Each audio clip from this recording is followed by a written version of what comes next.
Hey everyone, welcome back to Warhammer 40k Rogue Trader. Welcome to a new episode. Today we are ready to complete our first part of the main quest here on the starport on Rykide Minoris. In the previous episode we have dealt with a lot of rebels in the previous area here to the eastern side. We have cleared a couple of demons of Zinch, some chaos spawns, and a lot of rebels, as I said. In this one we are continuing to find the way to the bunker, so yeah, I'm really excited. We shall see exactly what we are gonna encounter. I don't think there are too many enemies left. After this, probably we are gonna go back to the voidship and start speaking with our companions. So let's not wait any longer and start this episode. The Arbitrator's arrival was certainly a welcome sight. Hopefully they will help to put things back in order around here. Not happening, old man. All they care about is their tithe. Even if the Koronus Expanse turned upside down, they wouldn't die. My success. This mechanical door leads to the lower levels under the upper way. Oh. Let's go here. I forgot exactly what's here. It's the upper way. It's another exit or what? Oh, okay. So it's basically Challenge for me? a location to this area again. Okay, got it. Let's go back. We already cleared this area in the previous episode. This fight was super interesting. I love to see demons like Xenos and every other enemy of mankind that exists here in this universe. It's pretty damn nice. Okay, let's go this area. Let's go in this area, see exactly. Come on, come here. I want to see what's there. Arise. Let us welcome the new light together. I think this is where are a lot of traps, right? Yeah. It's good because we can get a lot of experience, or at least in the previous area we got a lot of experience from these traps. Yeah, this one was 28. Yeah, and we leveled up. Holy shit. We are leveling up super fast. That's super nice because we can be super high level whenever we are dealing with Aurora. I don't want to spoil who's that, but we are gonna deal with him or her. I do not know exactly. Since we level up, let's do this level up. We are level 13, right? By the way, I'm following Raven 619 build guides, so you should check him out on YouTube. It's a really nice content creator for this game. The build guides are super awesome, like really helpful, and he does a lot of streaming of this game, and he plays also on Unfair, so please check him out, see exactly. It's worth subscribing to him, to be honest. Okay, so our next skill will be perception at level 12. We cannot pick anything else, so we're gonna pick perception, and we are gonna go with never stop believing. When all stacks of never stop shooting should be lost, they become 11 stacks instead. Additionally, a fortress war character may upgrade their willpower characteristic even if their current archetype do not allow it. Okay. Interesting. Next we are gonna go with Abelard. So with Abelard we are gonna go with toughness. And we are gonna pick Karuz. Idira, our Void Witch, should go with the Biomancy here. And we are gonna pick Psyker Minoris, I think, at this level. Yeah. Basically, it will increase our psychic powers. With Argenta, our Pew Pew Queen. She's our Pew Pew Queen. We are gonna go with Strength because we cannot pick anything else. Maybe Perception might be good, but I think Strength will help us with those heavy bolters. I do not know. We shall see. And we are gonna pick Tenets of Retribution here from Adeptus Sororitas chapter. The Ministerium Priest deals 1 more damage and 3 more critical damage with bolt weapons. Base Melta weapons and flamer damage is increased by 3%. Those bonuses are doubled against demons, psychers and xenos. So basically we are gonna do a lot of damage with our bolter. Pasquale, with him we are gonna go with Perfect Spot, because there's nothing else we can take here. The operative gains 25% cover efficiency if in cover, plus 15 perception and 15 ballistic skill. This effect lasts until the operative moves do not stack. Okay. And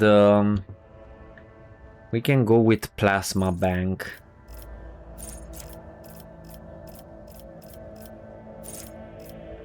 Let me see where it is.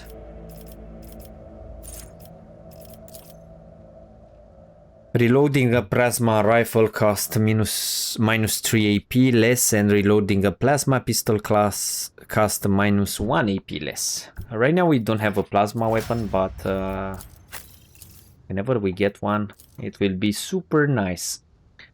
With Cassia, we are gonna go with the Zone of Fear. All creature in the area of effect must pass a willpower resistance test or immediately move out of the zone, even if they are stunned or immobilized.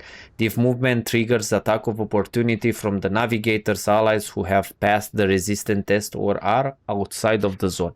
This is pretty nice. We can also go with where is the one that grabs them?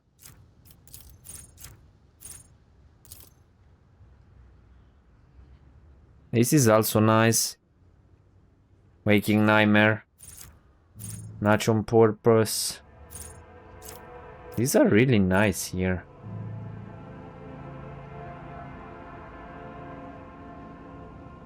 These are really nice. To be honest, this Waking Nightmare, it's also super nice. Removing their toughness means less armor. The thing is, I think we need Zone of Fear, not of Purpose. Yeah, we need Zone of Fear to get Point of Curiosity.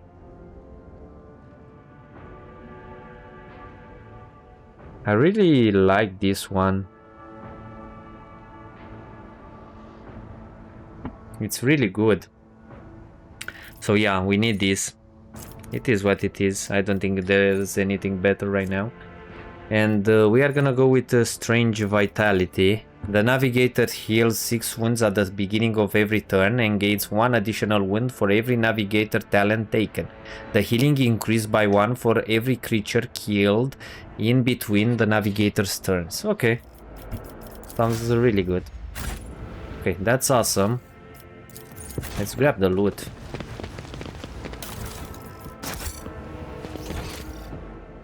Let's see, what else can we find here?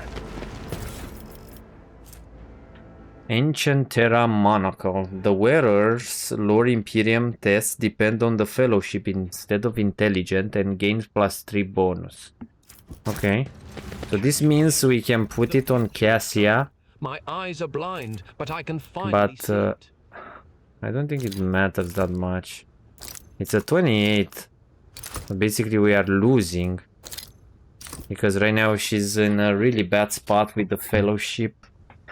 Who else has a higher fellowship?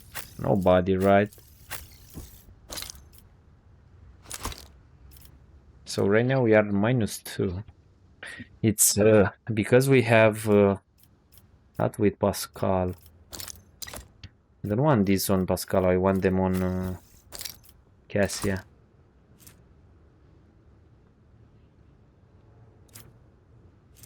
Yeah, we can have additional 25. But that's pretty good because we can do Lord Imperium with her. And I don't think we have anyone that has higher Lord Imperium. Abelard has it, but it has super low... It's basically the same. Yeah, we shall see. For the moment we can stay like this. I do not know, should we put something else on us? This is... it might give a lot of logic to Pasquale, yeah. Let's keep these glasses on. Bonus tech use. This is a big sniper rifle. Yeah, this one is better. Okay. Let's get back.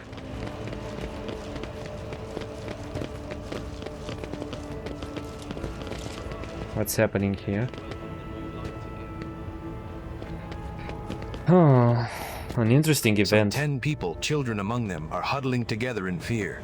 You see that half of them have black holes where their eyes used to be. Some maintain a gloomy silence. Others are wailing. Several armed insurgents are carefully watching over the terrified hostages, snapping every now and then at someone for shaking too much or crying too loudly. Come to your senses, Harold. Look what you're doing to your own family. A woman of about 60, gray-haired but still strong, is kneeling before a stocky man with a thick, pure white beard, stretching her arms toward him. Take pity on us. Let us go.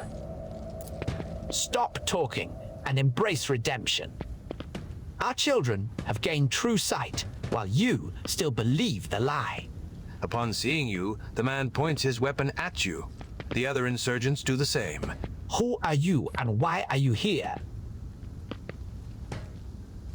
No, you tell me who are you and what are you doing to these unfortunates? I'm the chief.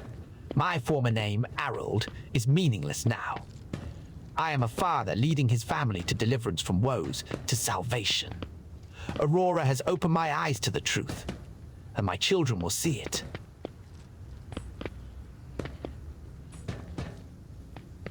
Harold, spare us. Spare your children.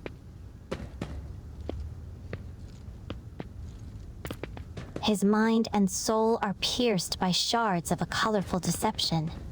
Hues once twisted by despair, and the Immaterium's influence can never be the same again. Pascal's vox hisses furiously. Layperson, cognition is not your primary function. You are saving your kin by holding them at gunpoint, and believe that burning their eyes will grant them sight. It is evident that the author of the demagogic teaching that confused you meant to make a mockery of your deplorable intellect. Abelard's face turns a deep red. To cast your own children into the thrall of heresy, to drown your progeny in this filth with your own hands.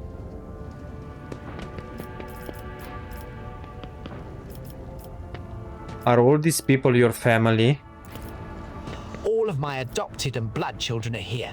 I raised them all as my own, and now I must protect them. Help them see. What are you trying to save them from, and who is behind all of this? At Aurora's behest. Aurora is a great prophet and a great warrior. Their face is shrouded, but their gaze pierces the veil of time and sees into the future. I always knew the governor's dogs were hiding the truth from us, and now the day has come. A prophet has come to Reich ad Minoris and opened our eyes. Let's try this logic. You have been torturing your own family in order to save them. You have been blindfolding them so that they could see the truth. Those who lack faith cannot grasp the truth and will not be saved. The old man is obstinate, but you sense that the confidence in his voice has diminished. Think about it. What good has the final dawn done for anyone at all? Some have died, some have had their eyes burned out, some have gone insane. But they said the end was near. They promised salvation. I wanted nothing else. The man's weapon falls from his hands to the ground. He clutches his head. There's no washing the blood from your hands. But you could at least let us go, Harold, the ones you haven't mutilated yet. The old man gestures to the other insurgents, who lower their weapons. Then he shifts his gaze to you, trying to hold back tears. What happens to us now? Dogmatic killed old man. Your family will be taken care of. As for you, I condemn you to death. The old man's body falls to the ground. As soon as the hostages see it, they start moving faster and soon disappear around the bend. We're in one piece. Everything will be all right. I tried to talk him out of it. Yep. It is what it is. Do you have loot? I'd like some loot. Yeah. Holy shit. He has 2 grenades.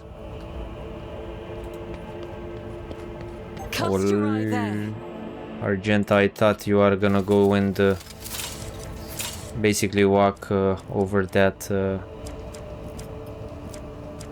fucking trap. Let's see.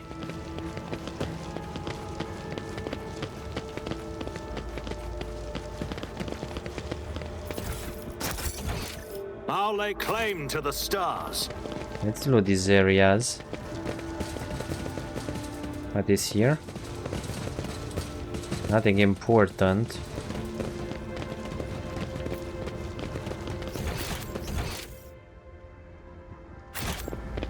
I think we are gonna have one more fight. I have a feeling.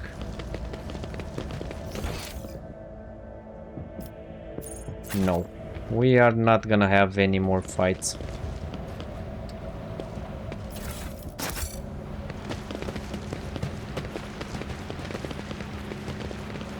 Okay.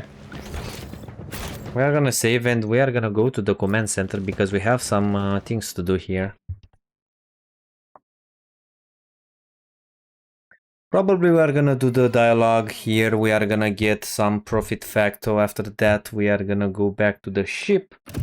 And then we are gonna speak with our companions, and probably this will be it for this episode. This might be a really short one, but we shall see. If we have more time we can do something else.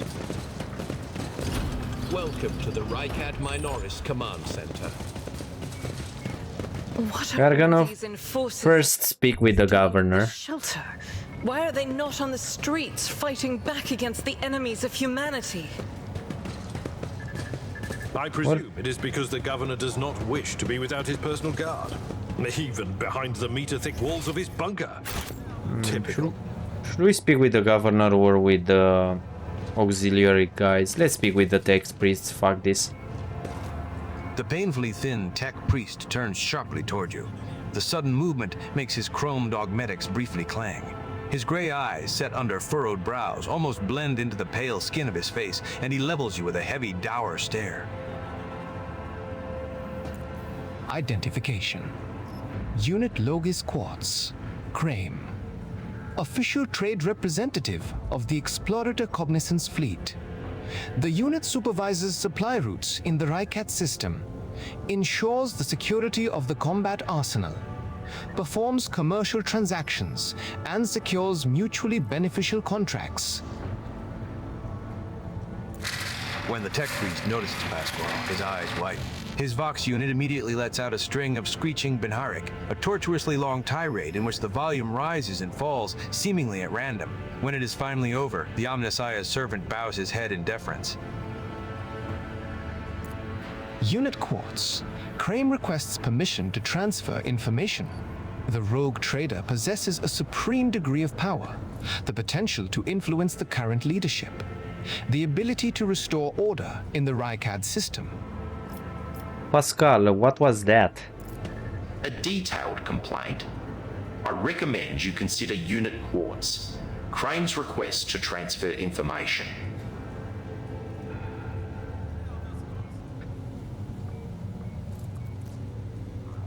Permission to transfer information granted. What do you wish to tell me?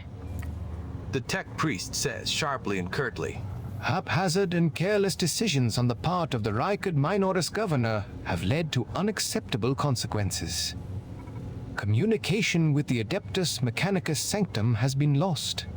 Troops must be sent to the hallowed electrodynamic cenobium without delay.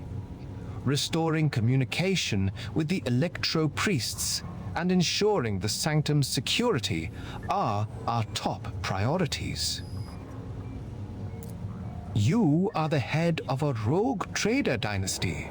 Your position enables you to exert influence. The tech priest pauses for a moment. Bow! And pressure on the subjects of the Imperium.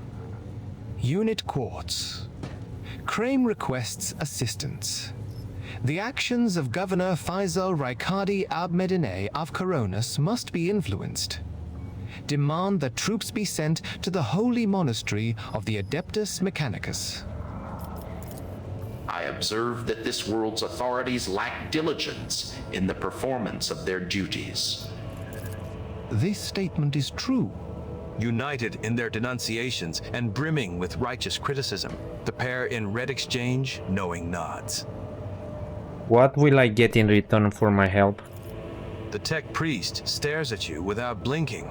Awareness of the fact that the rogue trader did not stand aside and has influenced the future of the hallowed electrodynamic cenobium, including the possible rescue of the most holy electro priests. Unit Quartz. Crane can promise no more. I will discuss it with the governor. Unit Quartz. Crane is grateful. The rogue trader is highly likely to successfully influence the future actions of the local authorities. You are an explorator, aren't you? What are you doing here? Retrieving archive data. Over 70 Terran years ago, the governor of Rykard Minoris and authorized representatives of the Explorator Cognizance fleet made an agreement. Its goal was mutual benefit through cooperation. Unit Logis Quartz.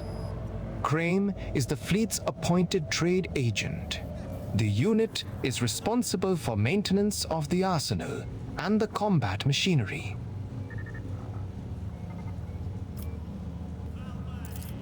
Blessed are the armorers, for there can be no Imperium without them. Blessed are the valiant warriors, for there is no end to the darkness without them. The Omnisia's servants exchange short Binharic mantras filled with intimidating solemnity. What is the Cognizance fleet doing in the Rykard system? The Cognizance. Fleet's presence in the Rykard system is negligible. Its research activities in the system have been concluded. A limited presence is maintained for the purposes of logistical support, fulfillment of vows to maintain the Omnissiah's creations, spiritual oversight. Show me your arsenal, I accept the commercial transaction. Okay. Mezoan pattern bolter. Let's grab the shield. I'm gonna wear a shield, probably. We're gonna go with a shotgun and a shield. We can gain 3 more profit factor, I think, from this. Ogre grip. The user can equip two-handed melee weapons in this hand, excluding staves and rock saws.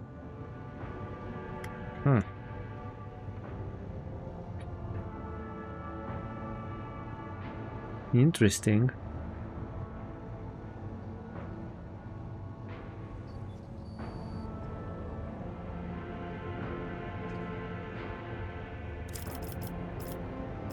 Okay, we get the multi-keys and what's this? Analyst helmet. When the wearer skills a target with an exploit using a single or A dead eye shot. The nearest enemy immediately gain 1 exploit. Okay, it's meh. We're gonna check these from our camp. Let's speak with these guys next. Yeah, I know about the shields.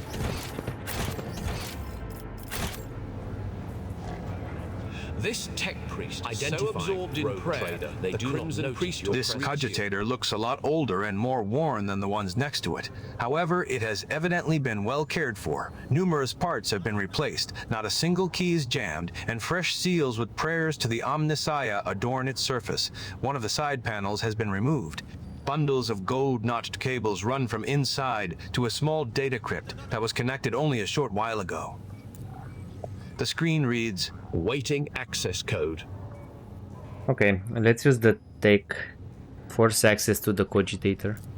You have bypassed the security layers. The cogitator is ready to reveal its secrets. Go to Sacred Computation 782 5M. Upon Logis Abel's orders, the archives of every Augur station on Rykad Minoris and the 2 primary satellites of Rykad's star have been queried. Said satellites are named Magos Maruf and Zafir the Keen, after 2 great champions of faith, whose external cogitators were placed inside the satellites' cores after their shells perished. The purpose of the sacred computation requested by the Logis is to uncover the external influence behind the ongoing insurgency. Computation result: positive. Multiple instances of interference and malfunction detected, suggesting that the ships moving across the system deliberately blinded the Sacred Augur's eyes. The first of these ships is thought to have arrived 2 Rykad Minoris cycles ago, early in the winter. The most recent one arrived a month ago. Logis Abel's conclusion: the insurrection on the planet had been long in the making, with the participation of external actors. It is alleged that 2 cycles ago, Aurora arrived in the Rykad system, the rumored unholy prophet of the insurgents. The subsequent ship movements can be attributed to weapon deliveries. But what is the nature of their activity near Ricardi Filia? Governor Medine's attention must be drawn to. The final entry cuts off abruptly. Go to recent observations. The satellite Magos Maruf reports that a ship has translated into the system. Its signature is consistent with the records of the flagship of a rogue trader dynasty, House von Valancius. The satellite Zafir the Keen reports that a ship drifting nearby has hurriedly sped away.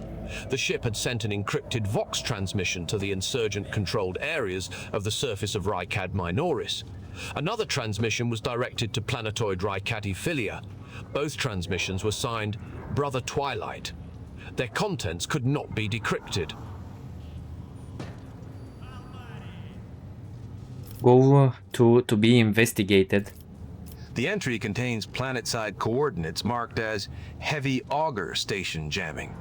Possibly a hidden insurgent base? Okay. Right now, let's go and speak with the governor.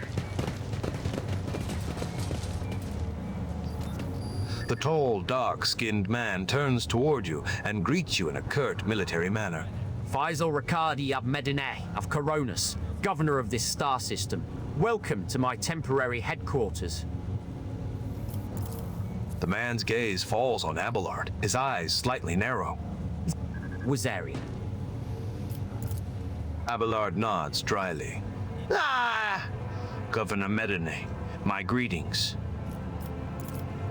The governor's expression changes drastically when he sees Cassia. Lady Navigator, what an honor. I never thought that House Orcelia would grace our world with a visit. I only wish I could have received you under different circumstances.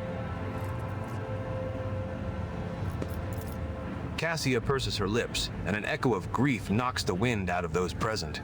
House Orcelio is grateful for the support that you have provided to Urak 5 these many years. I'm not seeing the convoy I'd sent to meet you. What happened? Did they fail to find and escort you? If that is so, I promise you, their punishment will be swift and severe. What a curious exchange of pleasantries. Is there some kind of discord between you and Abelard? No, of course not. An old misunderstanding. Over a century old by now. It isn't worth your time, Lord Captain.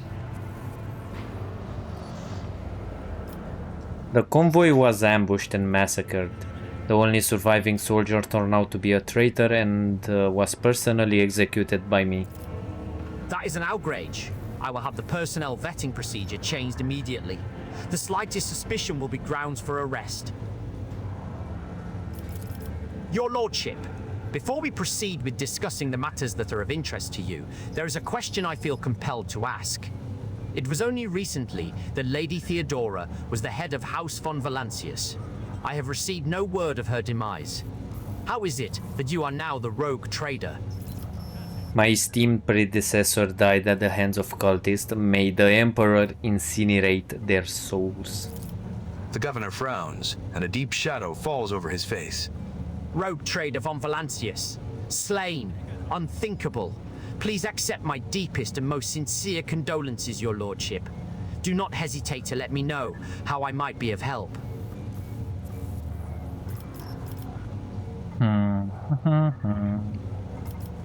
I need a fresh crew to replace those killed in the attack of the ship, and I need material compensation. We'll check this a little bit later. I realize that yourselves are in a difficult situation, but my crew has sustained heavy loss. I must replace my missing crew members. Let's go with this one. Fuck this. The governor bows his head in acceptance. Of course, Your Lordship. You will be compensated for any losses. And I'll see to it personally that your ship's holds are filled with the finest goods from my personal reserves. I thought we are gonna get 3 profit factor, but we gain just 2. Abelard nods in approval and remarks quietly, "Excellent, Your Lordship. A rogue trader has no use for leniency." I can offer you several thousand fine, obedient servants. However, I'm sad to inform you that I won't be able to do it until we've dealt with the insurgency on the planet. I'm sure you won't have to wait long. The rabble will soon be duly punished for their heretical scheming. Are you so confident that you will crush the insurrection soon? My own impression has been the exact opposite. That's so. The governor maintains his composure. I'd like to hear your reasoning. The rioters are too well organized, too well informed, too well armed. There are signs of indoctrination into heretical beliefs. They are clearly being directed by someone competent and charismatic. Governor, you are dealing with an arch-enemy cult that is growing at an alarming rate. The governor's eyes darken, but your unwavering gaze makes him give in. All right. All right. Perhaps I've underestimated the mutiny, writing it off as the rabble's usual nonsense. However, if it does involve corruption and an underground cult, this needs to be investigated. I'll assign additional resources to it and take the issue seriously. You have my word, Your Lordship. I wish to commend the courage of one of your officers, Sergeant Malgar. He and his soldier valiantly defended the starport. The sergeant who managed to impress a person of such noble standing would be recommended for decoration. My kingsman Conrad Voidveer von Valancius has betrayed our dynasty and the Imperium. If he is hiding in this system, I want him handed over me. Voidveer is a traitor. Why, any family, however noble, has an unworthy scion or two. Naturally, we will surrender him should we find him within my jurisdiction. Unfortunately, I have no information regarding his location. However... The governor pauses to think. We have a cogitator here at the command center. It's connected to a data crypt from Logis Abel's sanctum. It aggregated all the Lex Mechanic reports. Unfortunately, the access prayer for it is unknown to me. If you manage to convince the stubborn machine, you might learn something about Kunrad's movements. I'd hazard he fled from you on a ship, not on a pair of wings. Henrix Van Calox, an interrogator of the Most Holy Inquisition, is operating in your system. Do you know where he is? The governor lowers his voice. I do. Master Van Calox has left for the hallowed electrodynamic Cenobium. It's an ancient monastery of the Adeptus Mechanicus. I don't know what his objectives are. Needless to say, insurgent activity has been observed in the monastery's vicinity, but I suppose that's too petty of a problem for an agent of the Most Holy Inquisition. Besides, I have already sent a small detachment of reinforcements there. The weapon the insurgents were using to shoot down shuttles over the city has been destroyed. Now, nothing is preventing you from returning to your ship. If you wish to find Master Van Calox, you should go to the Cenobium of the Adeptus Mechanicus. Notes of anxiety creep into the voice that rattles from Pascal's vox. On behalf of the priesthood of Mars, I, Magos Hanuman, am officially initiating my participation in the operation. I must inspect the state of the relic and assure myself that it is under zero risk of falling into heretic hands. According to the Catechism of Maintenance and Operation, my tech comrades were supposed to lock the monastery gates against lay people and activate the traps. I deem it optimal that an ordained Magos should provide his assistance. I categorically object. The governor clenches his fist. As much as I respect the sanctity of your monastery, I have on my hands a whole capital that needs to be attended by the Omnissiah's servants. We have lost many eminent tech priests. Incidentally, one of them perished in that same monastery. Mechanical failures could occur at any moment. Putting it bluntly, you may consider yourself forcibly recruited into the city's defense forces. Medine and Pascal glare at each other, their unyielding gazes like crossed swords. You have picked an interesting time to quarrel with a servant of Omnissiah, Governor. A critical situation calls for decisive action. I simply cannot let every learned tech priest go to their death the moment they hear about an endangered relic. I need people who can do more than praise the Omnissiah to look after the capital and its millions of citizens. This Magos is part of my retinue. You have no right to give him orders. You mistake me for a fool. I know that he arrived separately from you, and I would bet my life that no. The governor's voice dies down in the low growl of a drilling mechadendrite. Its tip is directed straight at the bridge of his nose. Medine clears his throat and grumbles stubbornly. So this is the negotiation technique you have resorted to. Do you think this is the first time I have been threatened with a weapon? No, but this could be your last. Pascal's voice is akin to the sound produced by his drilling implement, steady and calm, but ready to explode at a moment's notice with the crunching of bone and the squelching of tearing flesh. I am heading to the monastery because I must. Is that clear? The governor mutters through gritted teeth. Abundantly so, Magos.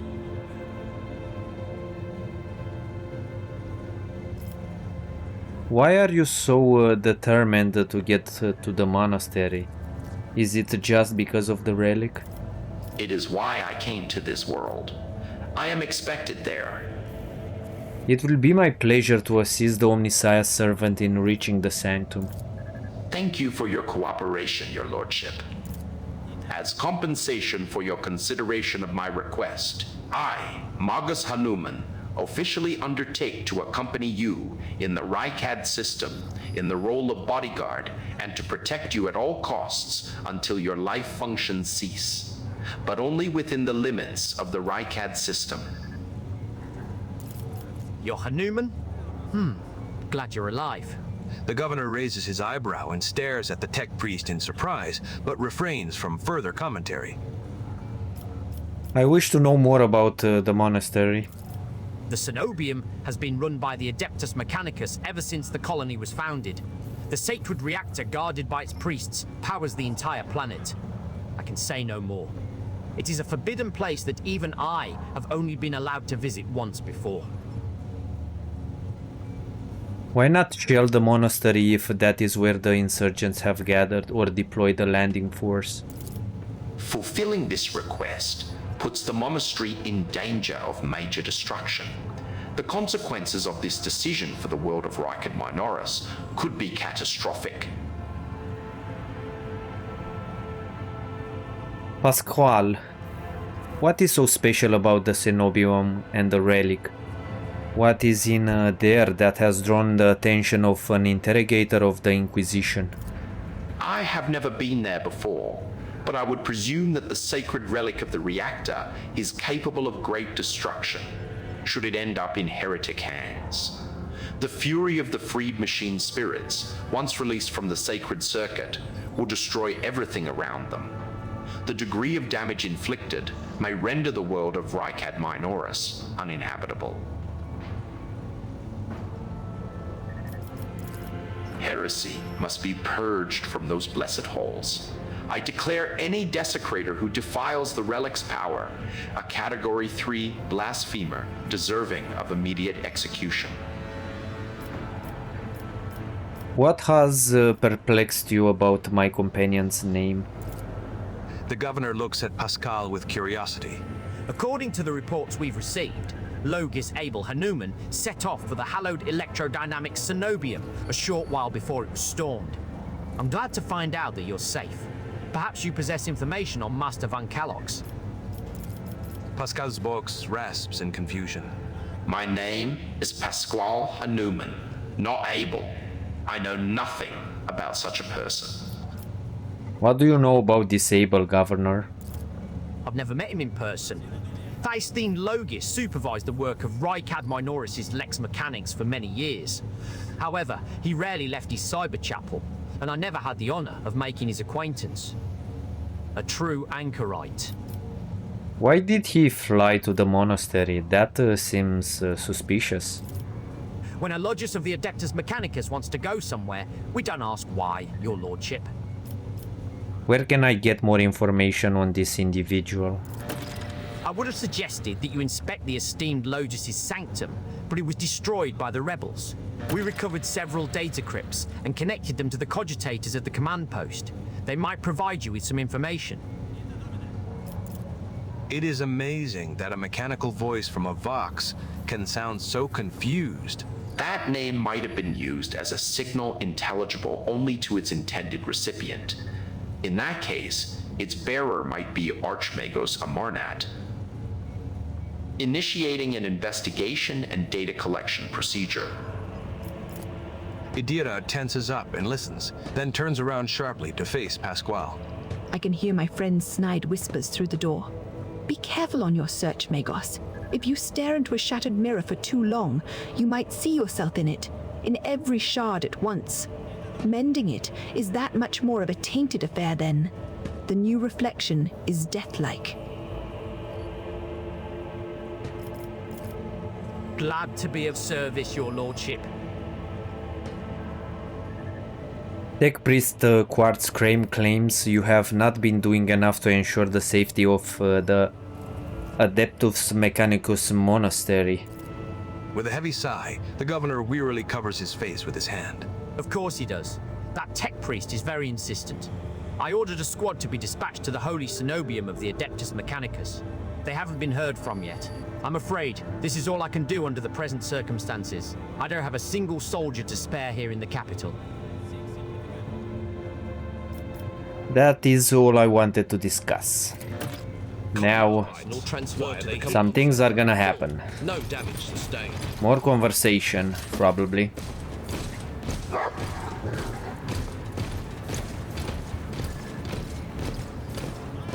The Adeptus Arbites is assuming...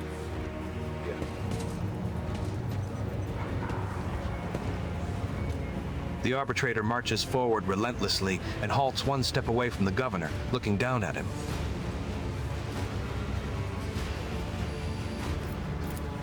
Governor Medine, in the name of the Lex Imperialis, I, Proctor Solomorn Anthar, arrest you on suspicion of involvement in the theft of the shipment of the Imperial tithe. Taking into account the state of emergency on this planet, I will permit you to retain your authority under my direct supervision. From this time forth, you will give the Adeptus Arbites your full cooperation, in particular, by transferring command of the strike groups and other resources to me.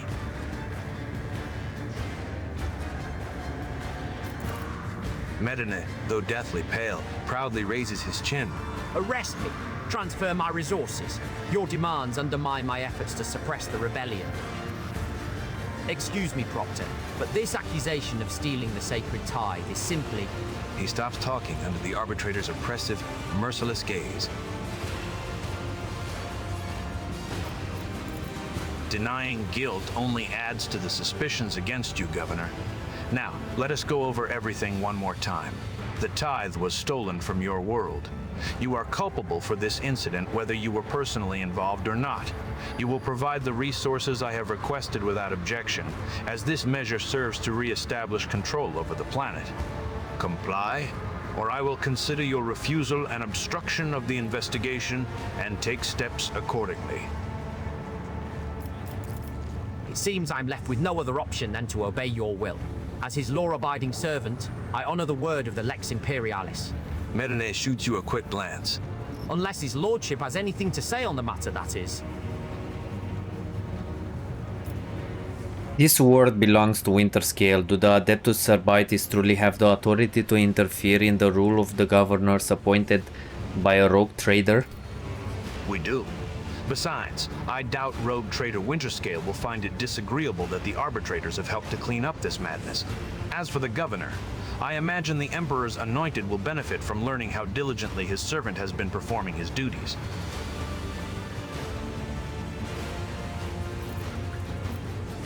I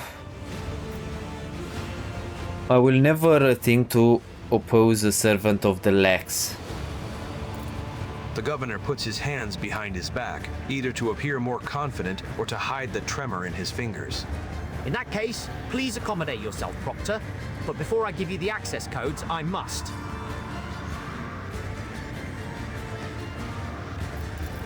Give a protracted, self-exonerating statement. There's no need. All information required of you will be obtained during questioning, without witnesses, be it your personal guard or the rogue trader. Just you, me, and Glato.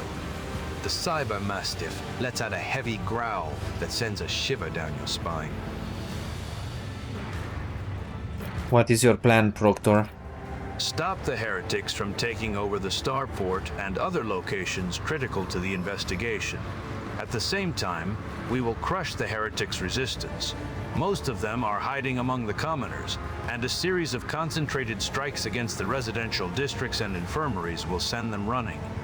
That is when we'll finish off the rebel carrion. Blood of the throne. I will be governing over nothing but ruins and corpses by the time you're done. Have faith in my methods, Governor. I am not going to depopulate your world. After all, it needs to be able to continue paying the tithe.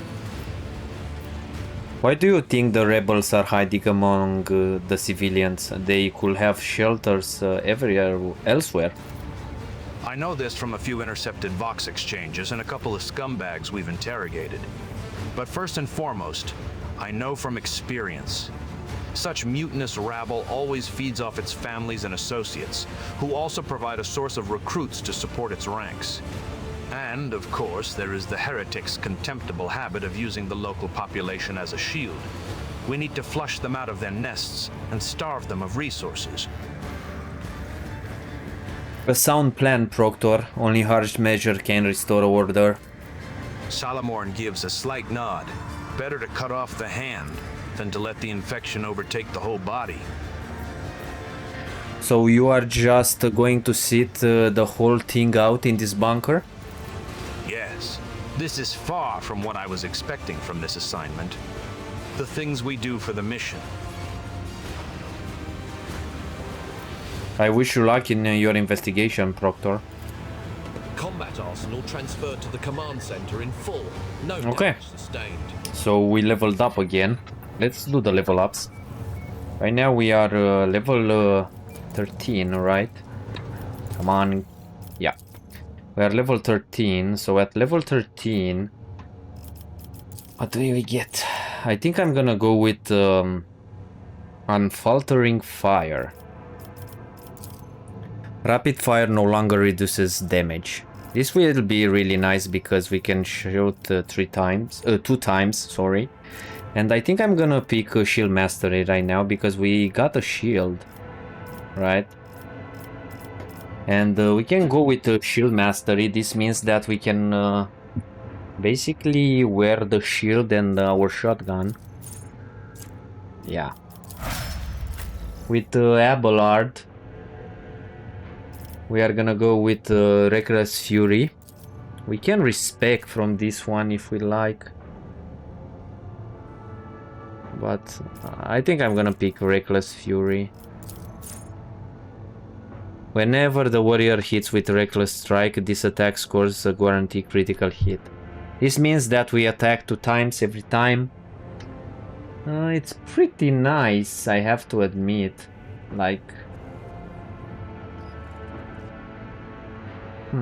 yeah, let's go like this. We don't need to be like super... I don't know, proficient. For Idira, we are gonna go with fresh target.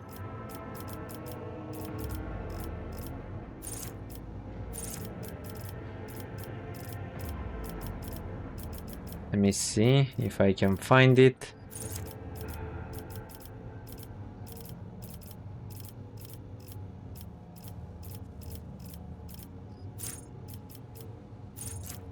I don't see it anywhere.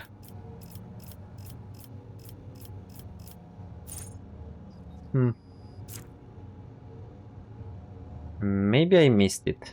Ah, it's first one. Whenever the operative attacks an enemy that is at full wounds, that attack deals 20% more damage to that enemy. That's pretty good. And we are gonna go with intelligence. Argenta. We are gonna go with Swift Slaughter. A Revel in Slaughter can be used after 2 kills instead of 3. That's awesome. And we are gonna go with Doing My Part. If no other character in the current party has the same archetype as this character, the first archetype ability used in each combat by this character costs -1 AP. I think she's Adeptus Sororitas, right? Archetype. Is this the archetype? I don't know. I do not know. I have to admit. Next is Pasquale. He's gonna go with Ballistic Calculation. Did we miss it? Yeah. If the operative attack a target with an exploit stack from a distance of 12 cells or farther, that attack deals 30% more damage. And we are gonna go with Perception. Cassia. I think she also needs perception, a lot of perception, because she's a navigator, right?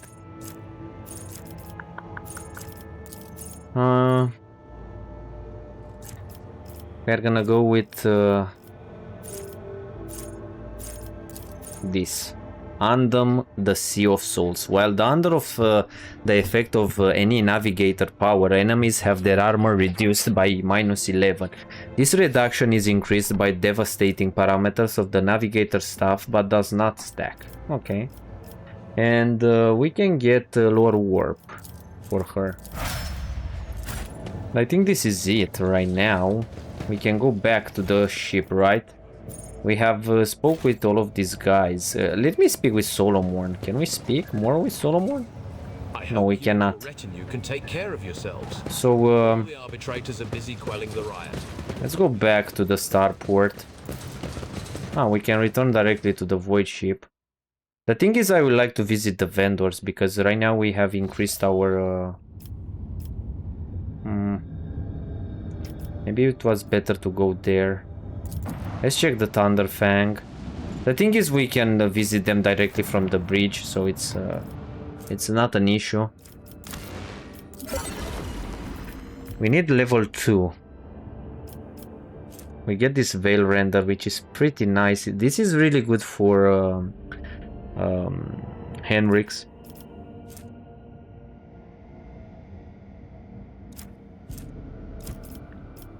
Yeah. Okay, I think next, what we are gonna do, probably we are gonna go and visit this astropathic station.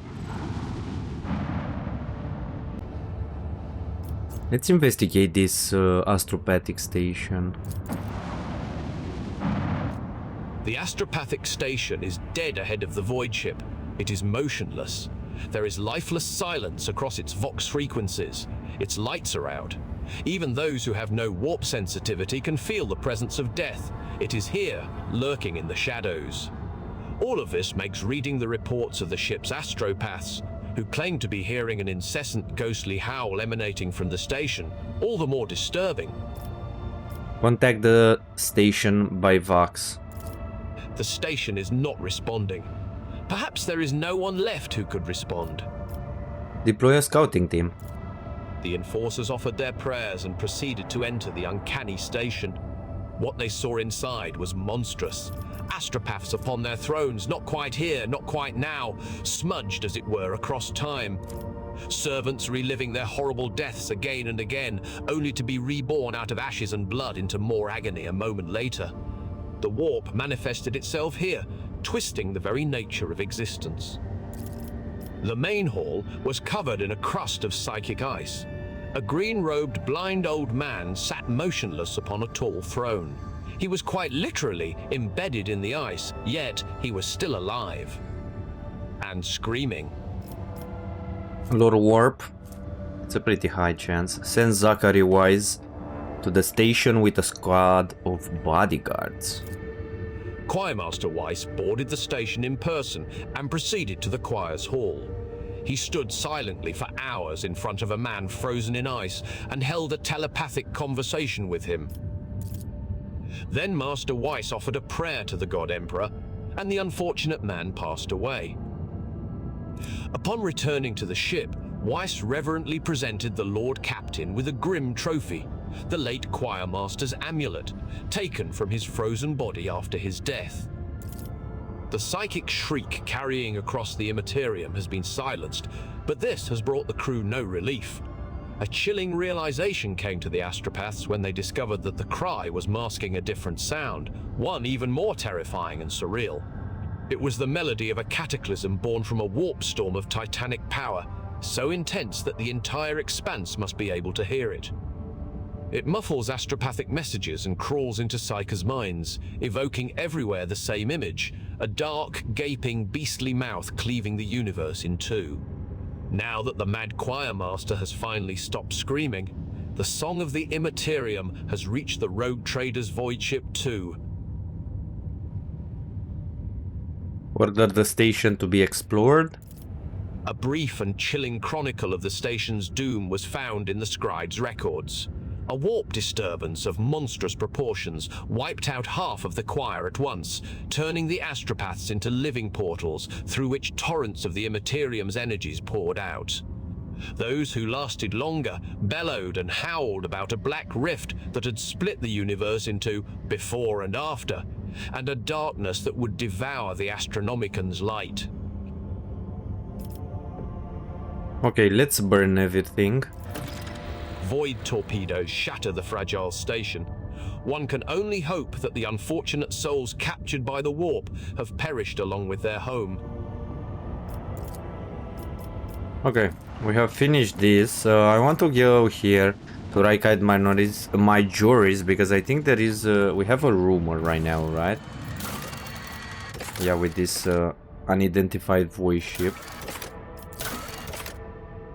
According to the satellites, one of the unidentified voice ships circling the nearby star has landed on a large uninhabited world in the system. Yeah, I think it's this one.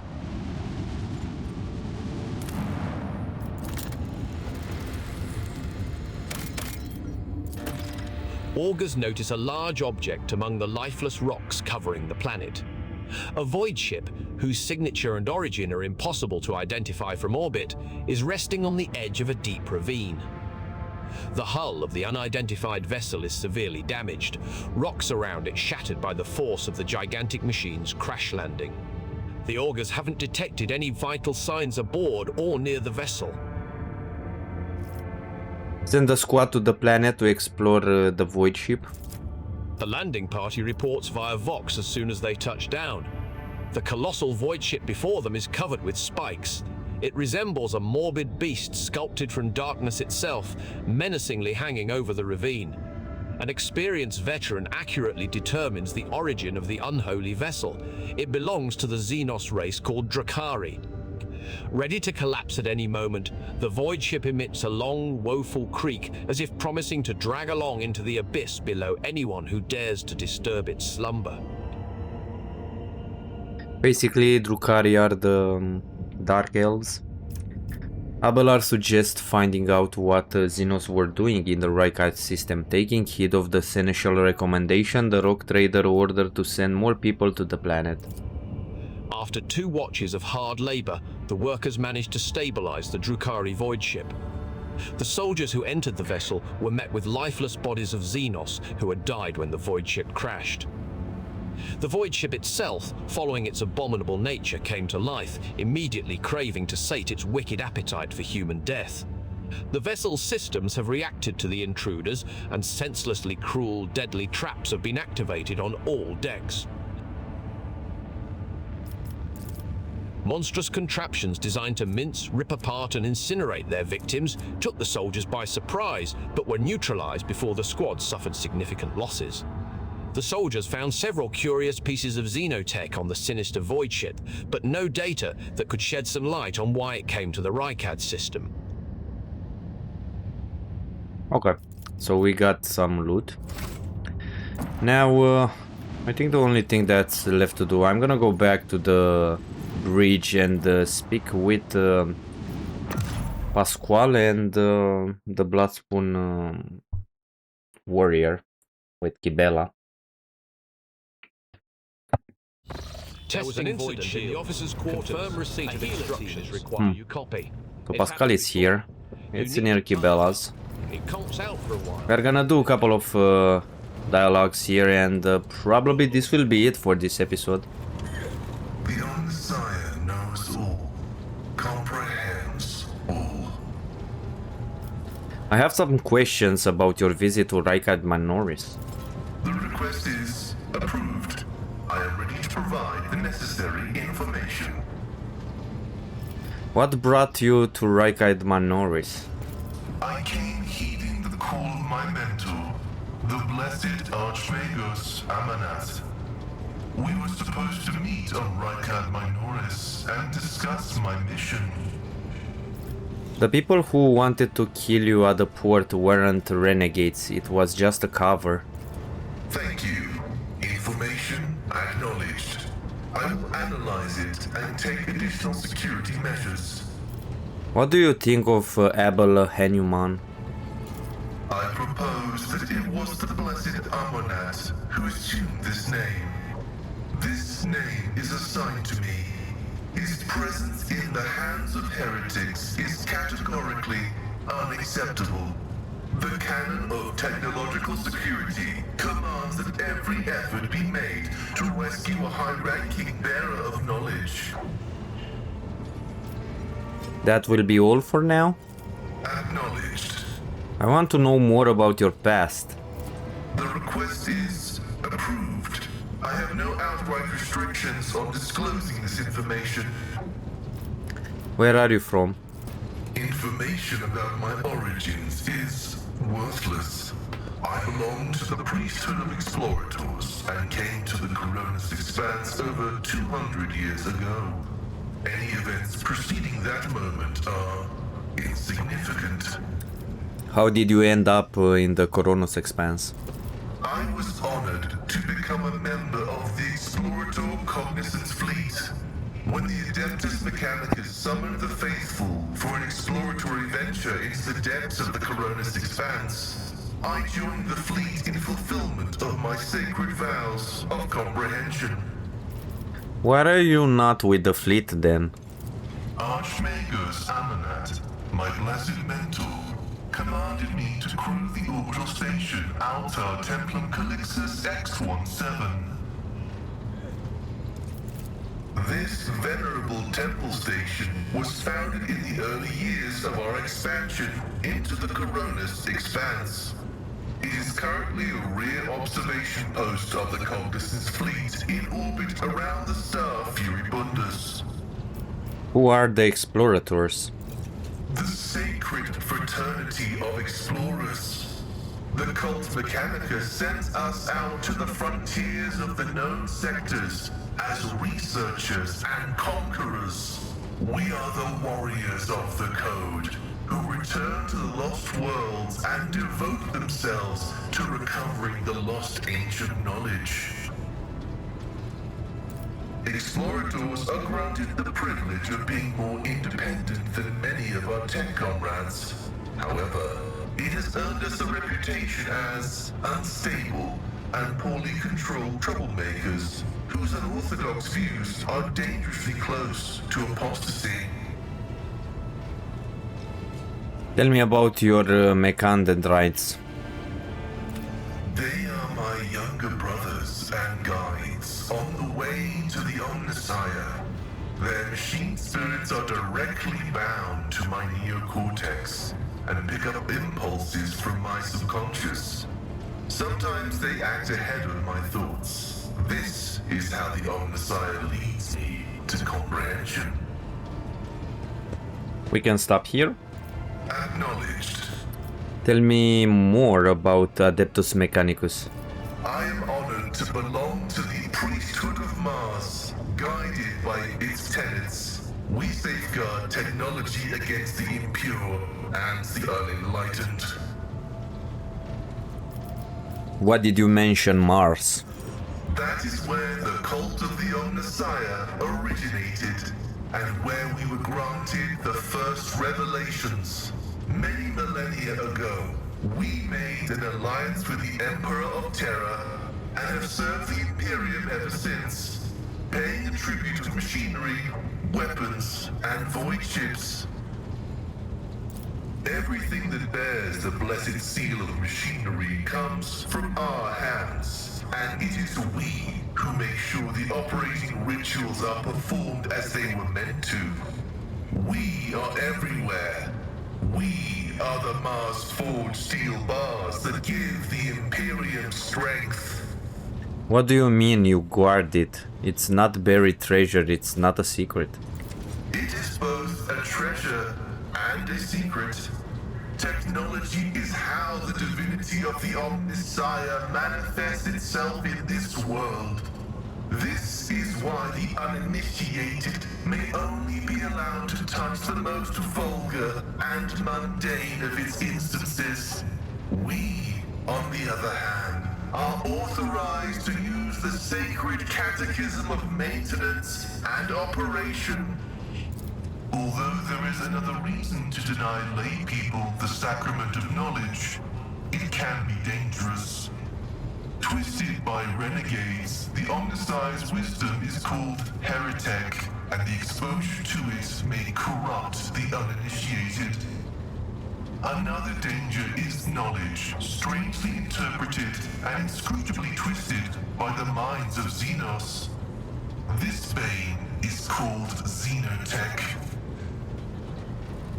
Banning things you cannot understand is the opposite of seeking knowledge. Technology is merely a tool that can be employed without risk by a wiser wielder. That is a bold hypothesis. And yet the Omnissiah teaches us that a dauntless mind can penetrate any knowledge through analysis, where the ignorant see heresy, the enlightened might see truth. Do you hold a high position in your fraternity? This electu indicates that I am a Magos, who has mastered the sacraments of many spheres of knowledge, and has the right to conduct services in a forged cathedral. What is the Omnissiah in your understanding? He is the divine mechanism, the maker of technology. The universe was made to resemble a mechanical marvel, because the Omnissiah rules over it. Knowledge is the highest form that he uses to manifest in the world. for now. Someday, he will come to this world in the absolute fullness of his splendor. The Adeptus Mechanicus worship the Emperor. He is the earthly manifestation of the Omnissiah, who brought humanity into the light of divine grace.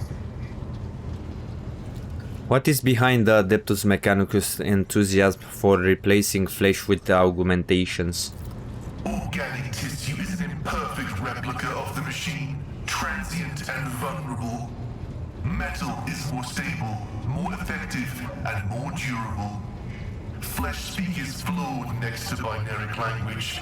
Meat begets weakness, it softens the mind and undermines discipline. But you can replace metal when it wears down. In addition, a machine is a supreme form of knowledge, and by assuming mechanical form, we become closer to the Omnissiah. However, like all things sacred, our augmentations must not be defiled by the eyes of the ignorant. Which is why we reveal only the crudest of tools, while holier mechanisms remain concealed beneath our crimson robes.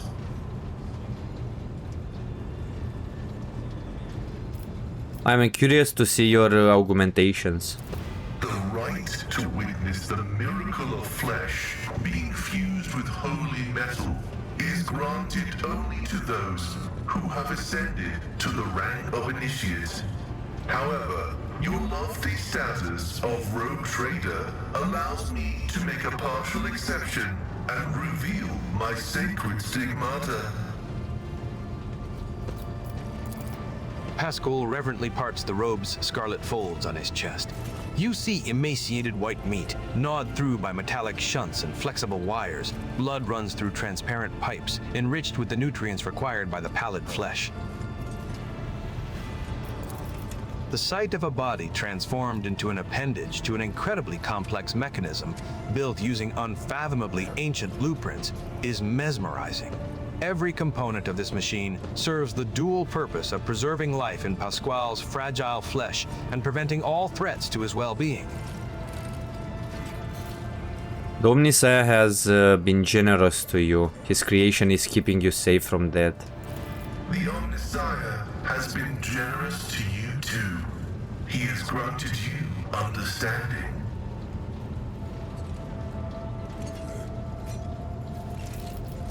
You have a strange way of speaking. Is that because of the augmentation, or does your fate dictate how you should express yourself? Partially true. I had a voice modulator implanted alongside the respiratory purification module, but there is an additional reason. Gothic is not my first language. I am used to thinking and making statements in lingua technis. The binaric language is more informative, more ergonomic, and less prone to misinterpretation.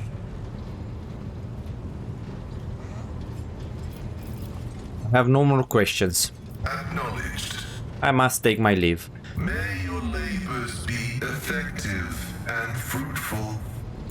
I think we can basically go fast and do the quest in the Chore Master Chapel or Void Shrine. So Astropathic Chapel, no, not the Void Shrine. Frame Line. Yeah, I'm not gonna go to the Frame Line because this is tied with the Bloodspoon DLC. Let's go here to the Astropathic Chapel because I want to do the quest there because we haven't done the... There's a quest here. There was some really high logic checks that I decided that I'm gonna do after we get Pasquale, so we shall see. What do we need exactly?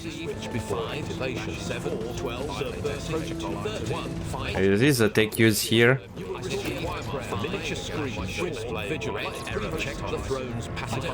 Okay, is this one? Did we finish it or what? Seriously? No, we have to fix multiple of them.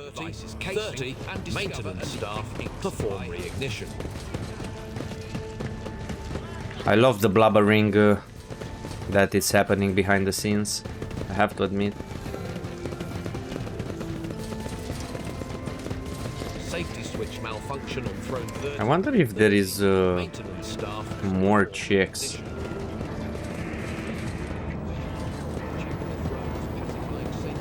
Detecting extinguished candles on throne. Scraps of paper. 7. I saw the choir master praying again. 30. Maintenance like the previous. Perform.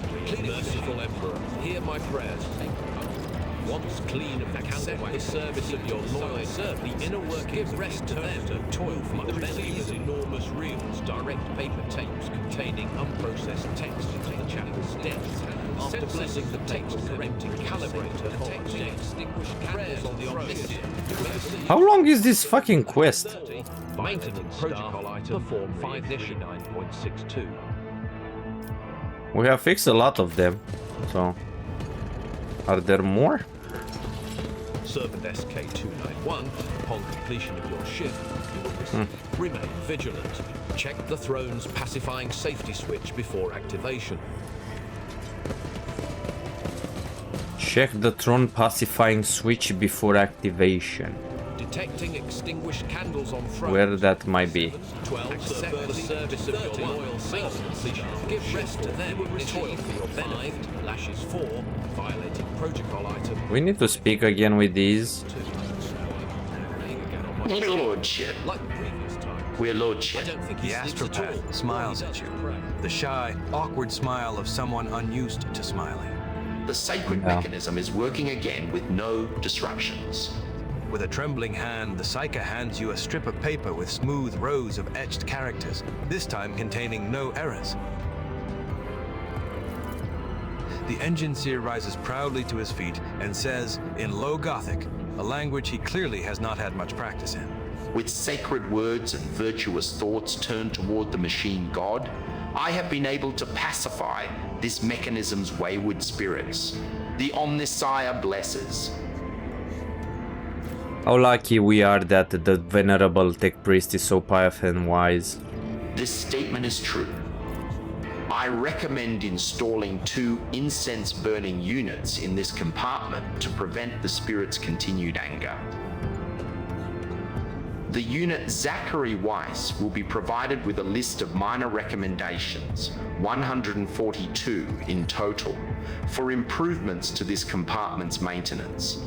Failure to implement will result in sanctions on the part of the Adeptus Mechanicus priesthood. Okay, did we got some experience? Or 30. nothing? Okay, so we finished this. Let's go speak with Kibellah and we can end this episode. And in the next one, we are gonna start looking for Heinrichs.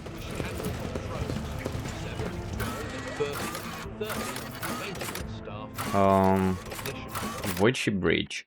Kibellah's DLC, I think I'm gonna do it at the end of Act 2. Because I want to do it in a full swoop. I don't want to split it, do a couple of missions here, a couple of missions there. I want to focus on the DLC. It's a pretty nice one, and the problem is if I try to do it right now, I'm gonna get trampled. Because there are some nasty fights there, like really nasty.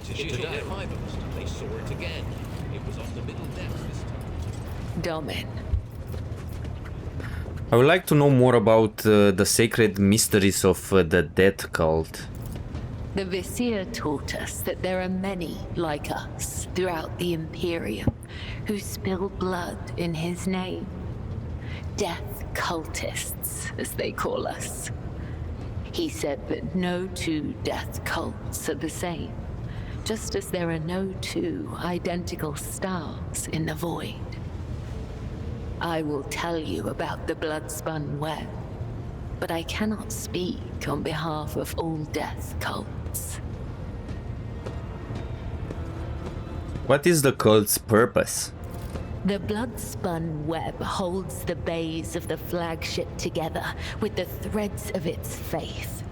Such is our service to the Domini of the von Valancius line. The Undying One commanded the Domini to embark on a ship and sail the Void's expanse. And thus, it became our duty to protect your dynasty and the ark that became its home.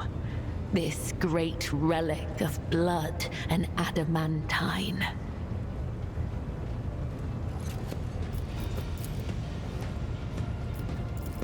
Some loathe and fear us. They call us murderers and reapers. Others call us dancers of death, who send the souls of the dead on their way. Both are right. Both are wrong. We are servants of the undying Emperor. When he whispers that the time has come for a righteous martyr's soul to be laid in his blessed hands, we come to claim it. When he whispers that the wicked must know of his wrath, we come to reap. This is how we maintain order on the ship, unseen and guided by death's will. You heard a whisper in your mind telling you to kill someone and you obey. Have you ever considered that these whispers could be the deception orchestrated by the minions of the archenemy? Death's whisper is unmistakable. It is not like the murmur of stars or the hiss of corruption. It is truthful, pure, unyielding. Only the most eminent of us, the high spinners, can hear the whisper of the Undying One and give voice to his will.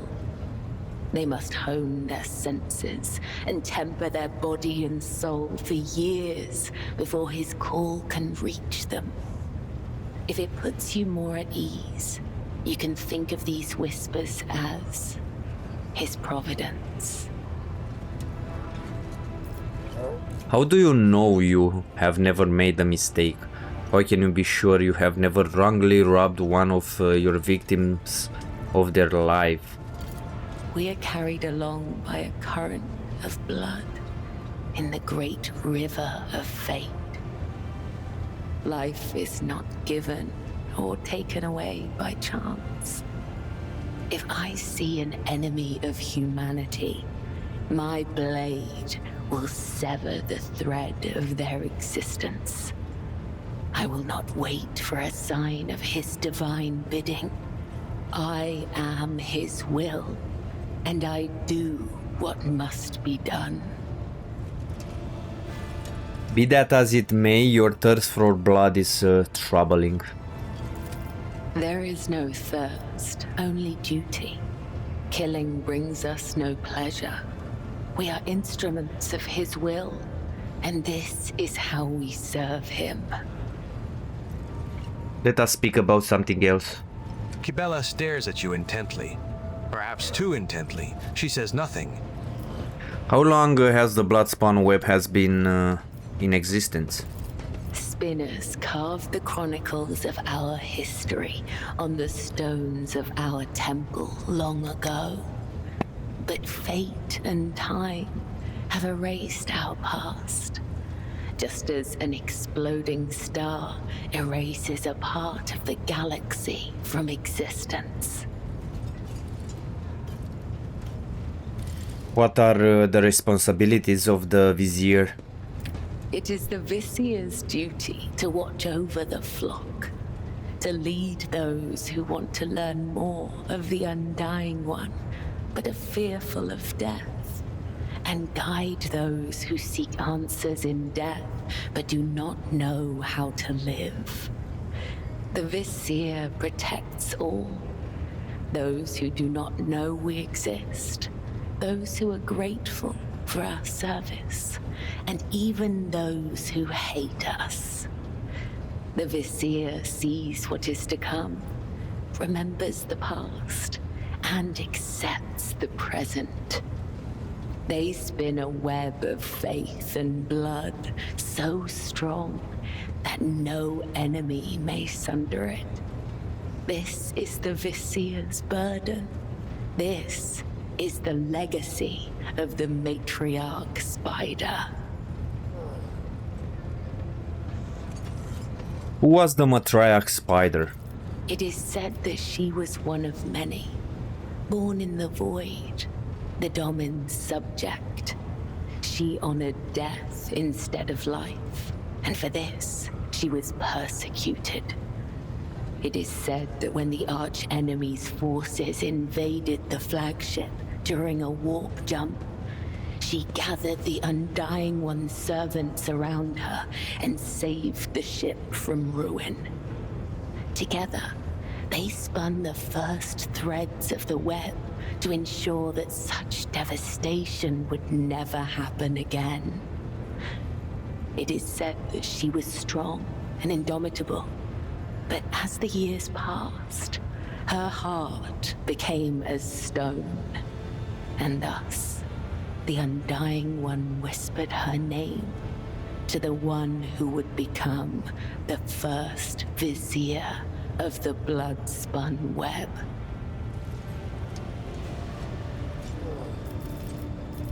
Why do you call yourselves spinners? Through blood, sweat, tears, and the strength of their convictions, the servants of the Undying One spin the souls of your subjects into threads of balance. This is why we refer to ourselves as spinners. Those who are newly committed to the blood-spun web are called lesser spinners. If they are faithful in their service to him, they may eventually become spinners. The most devout of us all are known as the High Spinners, of whom there are 7, each bearing a unique title. The Vizier, the first spinner, leads the cult. I, Kibellah, am the second spinner. The third spinner's name is Io, and there are 4 more. You say the God Emperor is dead. There are some who might find the comparison blasphemous. The Undying One is death itself. We serve him, and thus we serve death. This is not a comparison, attribution, or preference. It is the truth, and nothing can change it. Can you teach me to follow the tenets of the Bloodspun Web? The tenets are knowledge, an art that is passed down from one generation of the blood-spun web to the next. Even so, there are spinners who will never fully comprehend this knowledge in the time allotted to them by the Undying One. The tenets dictate how one follows the thread of life, but they are also the thread itself, from first breath to last. The tenets cannot be taught, they must be lived. Only then will you understand. You have satisfied my curiosity for now. Kibellah nods slightly. Okay, it's only the fucking beginning with her. Tell me about yourself. I am the second spinner of the blood-spun web. A spear in the hand of the Undying Emperor. I am your shield and shadow. Your blade. How succinct do you like or do you dislike talking about yourself? A look of curiosity flashes across Kibellah's face before it is masked by her usual stoic indifference. The tenets compel us to let our deeds speak on our behalf. There is no one in the cult who does not know me. So I have grown accustomed to taciturnity in matters regarding myself. Ask, and I will try to give you an answer that will satisfy your thirst for knowledge. Tell me about your past. I remember nothing of my childhood. The Vizier says this is because of my training and the injuries I received in battle. He told me it is the fate of all high spinners. The only memories I have are of the blood-spun web and the brothers and sisters who serve the cult alongside me. What was like growing up in the cult? What do you remember? When we were young, we would sew our eyes shut and wander through the bays for months at a time. Starving, surviving, dying. This trial of darkness honed the senses of those who passed it. We were elated, for we knew we were blessed by him. When we grew older, we learned to wield our weapons, and our mentors tested us with pain, poison, and the weight of deceitful words. In time, our bodies no longer felt pain. Our blood became resistant to toxins, and our focus could not be shaken. We were at peace, for we had shed everything that could encumber our faithful service to him. When we came of age, we faced a great trial. A year-long vigil spent in unceasing prayer to the Undying One. When hunger and other base sensations faded away, we attained true comprehension of ourselves and our place in the world. Our place between life and death. We were proud, for on that day, he truly accepted us, and we accepted him. It must have been difficult to go through all of that as a child. It is impossible to understand the value of your body and spirit if you've never experienced physical or emotional pain. Pain is temporary, but experience endures. Experience can be sharpened like a blade and turned into mastery. I've never regretted walking the thread I was destined to follow. Your parents, your family, you never mentioned them. When we join the cult, we relinquish our past. The blood-spun web becomes our new family. I have seen the pain, terror, and doubt in the eyes of those who hear the Undying One whisper the names of their kin. For some, the blessing of oblivion is a gift not unlike death. Do you not wish to know what became of your family? No. Kibellah is too devoted to the teachings of the web to let her emotions lead her astray. I'm not gonna reload this, fuck this. You may not remember your real family, but are you truly so unconcerned by the deaths of your fellow cultists? It brings me comfort when my brothers and sisters cross to the other side. The Undying One has called them to his side, so they can serve him in ways we cannot. I presume you have no friends either. Attachment makes us weak. The weak meet She their demise speaks a lot. surely. But such death does not please the Undying One. For a soul must not be claimed before their time has come. It is true that spinners occasionally cross paths with those outside the cult. But such paths always diverge in the end. We may walk the same road together, but we are nothing more than temporary traveling companions. It is similar for those of your retinue. Our threads may intertwine for a time, but all will go their separate ways, as is inevitable. But not you and I, Domin. Our threads cannot be unwoven, and only the Undying One will end my service to you. I understand you better now. Know your enemy and prevail in battle. Know your ally and prevail in war.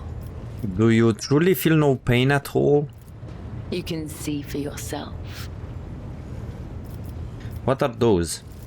Tools for tempering the flesh. If a spinner neglects this practice for too long, their body will weaken and their sensitivity to pain might return.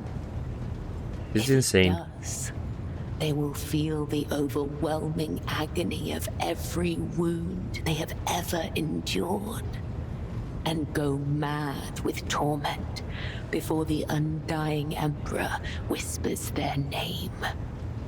Tormenting yourself almost seems to give you pleasure. Is it possible to experience pleasure if one feels nothing? Very well, let us see just how impervious to pain you really are. An assortment of small but sophisticated torturer's tools are laid out before you. Drive a long needle into her eye socket. Holy shit, this is insane. Okay, that's not a long needle. This practice is to fortify the flesh, not to mutilate it.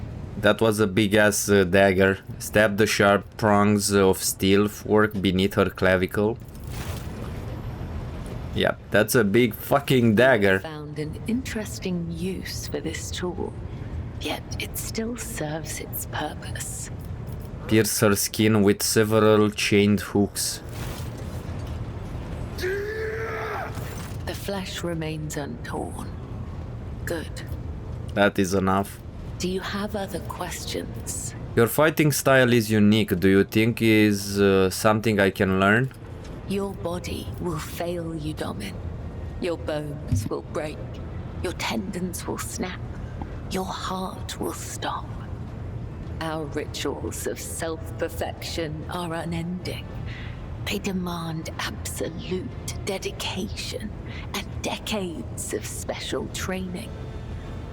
However, if you devote the next 30 years of your life to its study, you might be able to learn the basics.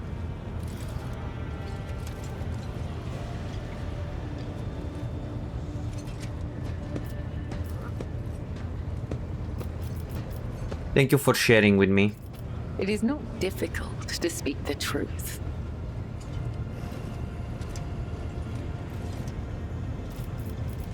Gesture at the scars covering Kibellah's skin. You torture your own flesh. What is the meaning of this ritual? Torture? I bear the sacred marks of the Undying One's service. Death has bestowed them upon me. Though others may cherish hollow riches or meaningless beauty, it is my duty to cherish his gift of blood. Each wound is a symbol of our service to him. Each drop of blood carries his blessing. To renounce these scars is to renounce the Undying One himself. Death whispers to me, "You are worthy of bearing his marks." Tell me, Domin, do you wish to honor your flesh with his gifts? I presume this will not be a painless procedure. I have not felt pain in a long time, but yes, your body will certainly suffer. Embrace the pain and make it a part of you. It will be your salvation, even on your darkest days.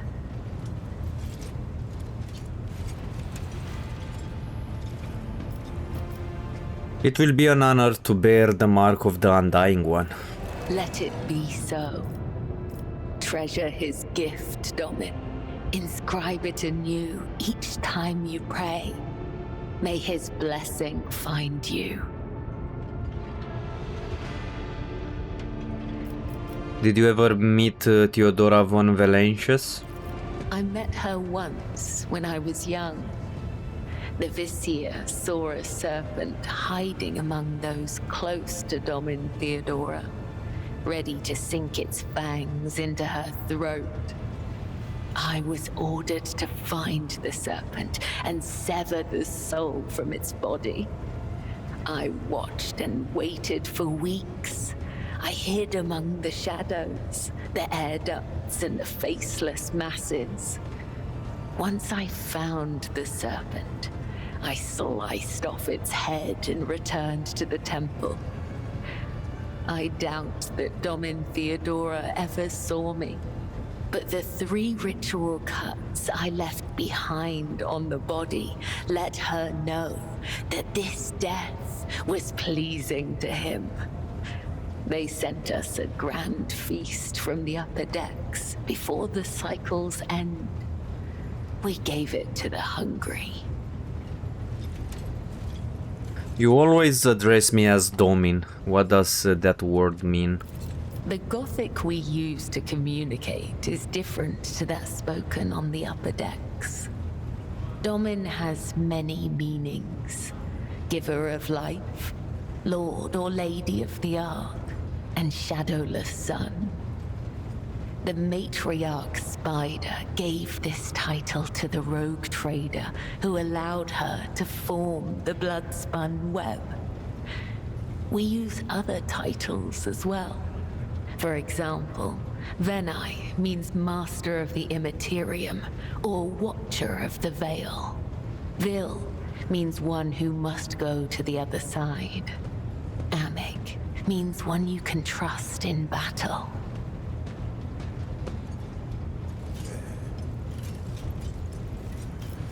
If the Undying One whispers my name, will you carry out his will? Lords and wretches are equal before death. If such is the Undying One's will, I will guide you to him, Domin. Tell me about the Emperor's Tarot.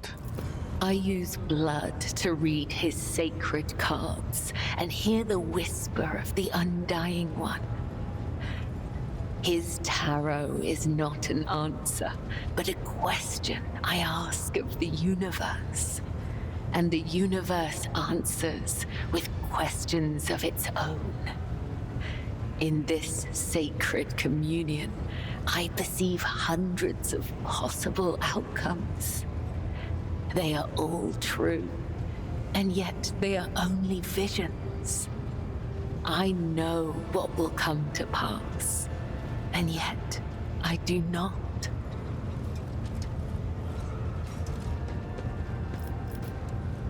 How did you come to have a deck of his tarot?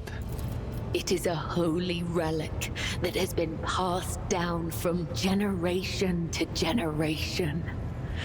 Only the first and second spinners are allowed to study the sacred cards and interpret their meaning. We use his tarot to guide the cult and discern the tangled threads of fate. How many cards are in your deck? 34. There used to be more, but some have perished in the darkness of time. Their loss is a great tragedy for the blood-spun web.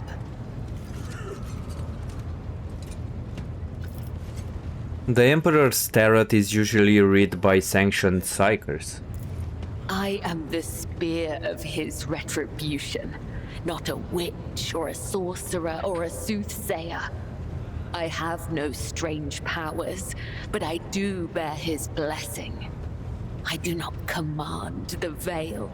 I am guided by his whisper and led by my faith, by the tenets. Please, do not mistake me for something I am not.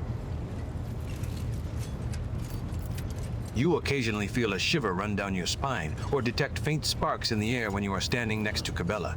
It seems her powers only manifest when she is practicing divination, or in moments of pious exaltation. Kibellah herself does not seem to be aware of her gift. Can you give me a reading? Ask the cards, Domin, and I will listen. What does the future holds for me? Kibellah draws 4 cards from the deck and lays them face down before you. The first card is the young warrior. It suggests inexperience, a path of becoming. The second card is the shattered world inverted. The path will have twists, turns, and thorns, but you will gather allies along the way and find what was lost. The third, the hound inverted. Someone has marked you as their prey and is chasing you through a field of traps. The lost child. You will leap into one of those traps of your own free will and place your trust in someone truly desperate. I have no questions at this time. Kibellah nods slightly. Let us speak about something else. Kibellah stares at you intently. Perhaps I must take my leave. May the Undying One shroud your footsteps from the faithless. Yeah. Okay, this was a really long conversation, I have to admit. Okay, let's go on the Koronus Expanse map and let's go to the next area on Rykad Minoris. We need to find Heinrichs. I think he will take Idira's place, but we are gonna do this in the next episode. So yeah, thank you for watching. In this one we have completed most of the side stuff, let's say, on the ship, on the map. Basically we are ready to progress with the main mission. I don't think we have anything else to do right now. Only thing that I would like to check is if we have enough materials to buy additional items. But I think I'm gonna do this before progressing to the last mission of this chapter. But this will be done in the future episodes. So this is it for this one. Thank you for watching. I hope you enjoy it and I hope I'm gonna see you next time. Have a great day. Bye.